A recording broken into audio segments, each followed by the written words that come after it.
মা বস মেয়ে, হোমওয়ার্ক ধাঁধা। শনিবার সন্ধ্যা। ছোট্ট রাইয়া খেলাধুলা করে এসে আয়নার সামনে চুল ঠিক করছিল। এমন সময় মা ডাকলেন, রাইয়া, হোমওয়ার্ক হয়েছে। রাইয়া চোখ ঘুরিয়ে বলল, উমুম। মা, তুমি জানো, আজ একটা বড় রহস্য ঘটেছে। রহস্য? মা অবাক হলেন। হ্যাঁ, আমার হোমওয়ার্কটা উধাও হয়ে গেছে। মা চোখ ছোট করে বললেন, তাই নাকি? কোথায় রেখেছিলে? ডেস্কের উপর। তাহলে খুঁজে দেখো।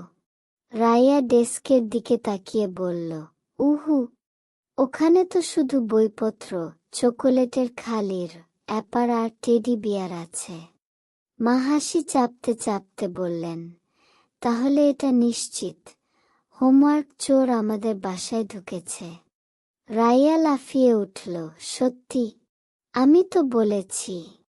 মা গম্ভীর মুখ করে বললেন, তাহলে তো আমাদের গোয়েন্দা হতে হবে।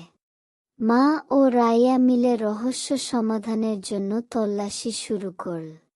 বিছানার নিচে দেখল শুধু রাইয়ার ফেলে দেওয়া মোজা। আলমারির ভেতর, ওখানে শুধু রাইয়ার খেলনারা।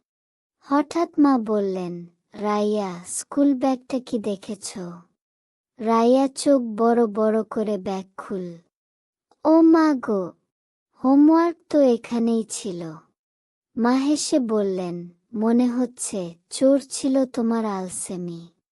রাইয়া লজ্জায় মাথা চুলকে বলল, উফ, এবার থেকে হোমওয়ার্ক নিজে নিজেই করব। মা খুশি হয়ে বললেন, যদি এমন রহস্য আর না ঘটায়, তাহলে আমি তোমাকে চকোলেট দেব। রাইয়া খুশিতে লাফিয়ে উঠল, আর মা হেসে মাথায় হাত বুলিয়ে দিলেন।